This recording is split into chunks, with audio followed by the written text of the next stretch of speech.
Time for Serious Experiments Lain, Episode 10, Love. So a lot happened in this episode. In the beginning, Lain and the false god are talking, and they switch bodies. And basically, the false god, because we know that he's a false god, switched bodies because he thought that by doing so, he might be able to gain the abilities of Lain, since she's the real god. And when that failed, he just switched bodies again. And Lain caught on, but she didn't do anything because I guess she was just very weak, and she was very confused at that point. She just let it go, like it was nothing. Afterwards at school, when she's by herself, this is just the false god playing with her, trying to get her to see his way of life, seeing his viewpoint, not his life. I mean, even her friend says, it makes a critical remark to her, like, you're not needed in the real world. And we know she'd be one of the last people to say that to her, since she was Lane's only real friend, or person who really cared for her throughout the show. So that was him just messing around. At 10:30, this is the only part that I really don't understand, and if somebody can figure it out, that'd be great. But they show Lain walking around the house, and no one's around. But then they show her sister saying beep, beep, for a minute. And, I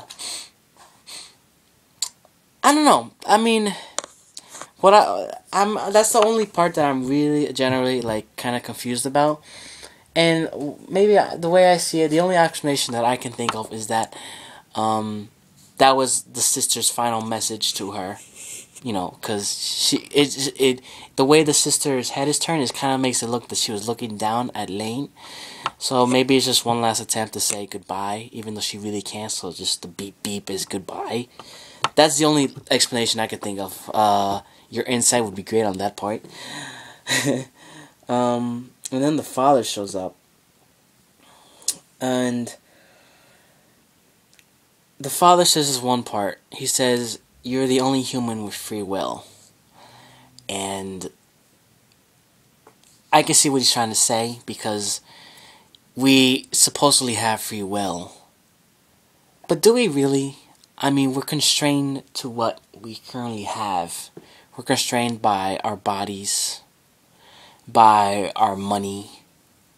If we don't have money, we can't go travel the world. And, if we're fat, we can't be football stars. So how much free will do we actually have? And Lain can bypass all of that. I mean, she could be a football star if she really wanted to. She could travel the world without any need of money. She is the only person with free will because she's God. And nobody else does. And he said he loved her. And the other guy later on says he loved her. And I'll get into that in a minute. But then they start talking about the Knights. And at 1320, they said the Knights existed even before The Wire existed. And we all know The Wire is basically internet. So it's like, what's going on here? And then they talk about the Knights being, at 1440, the Knights realized that Lain blew their cover, and they basically became persecuted. And this goes into what exactly is The Wired. I mean, we understand what The Wired is. It's the internet and the TV show. But in the metaphor, what does The Wired mean? There has to be some bigger meaning to it. I mean, Lain is God in this Wired. So, in this sense, The Wired is religion.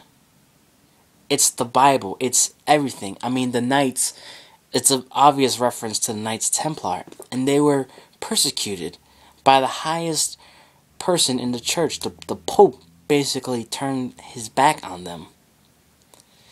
And when he did that, the government or the king of France persecuted them and killed them, most of them. And in this way, it wasn't necessarily the government, but it was the two men and the associates, Tachibana. It was them who did the persecuting.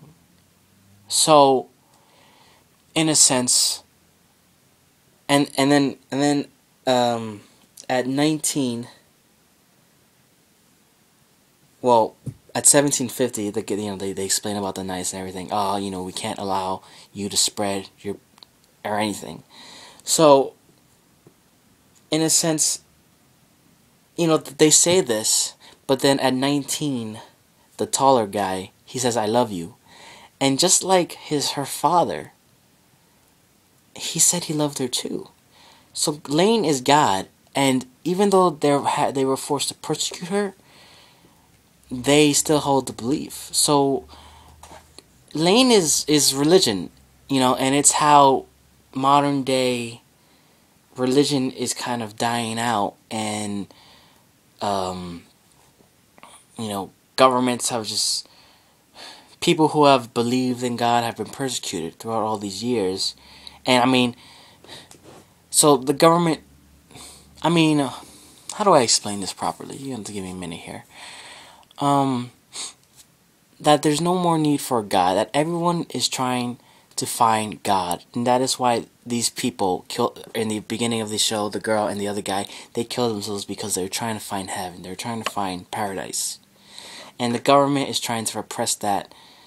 Or the corporations were trying to repress that, and for whatever reason. But even so, these people still love her. It's like the best example is like in the Soviet Union when they repressed religion, but despite that, religion still thrived. The Orthodox Church still thrived in the nation. So when you look at it, and it makes a lot more sense. And then at 2150, all this stuff has happened, and Lain is talking to the false god, and she's like all confused, and he almost has her convinced, but then Sassy Lain comes and saves the day, and she blows him away, which is totally badass. But I don't know. Going back to what The Wire represents, it's weird because religion definitely isn't persecuted in today's time, but it's definitely dying out. So it could definitely be seen as a loss of traditional value the creators were about, that American culture is ruining Japanese culture, beliefs. So in the bigger picture, it could be seen as, loss of morals and values, and because, if people don't have a God, some people need God in their lives to have a purpose, and that's why Lain was created, because she could, she was God, and she was somebody they could believe in. But that's why they were killing themselves, and it's all very interesting. I gotta say, this episode really did a lot. Had a lot to say regarding that stuff. Loved it. Probably the best episode in the series. Yeah. That was the big point. I hope you guys got the picture of what I was trying to say. My mind's boggled with this episode, so it's kind of like all over the place. But it was a great episode. So yes, episode 10, love. Thank you guys, and stay tuned. We're almost done with the show. Take care.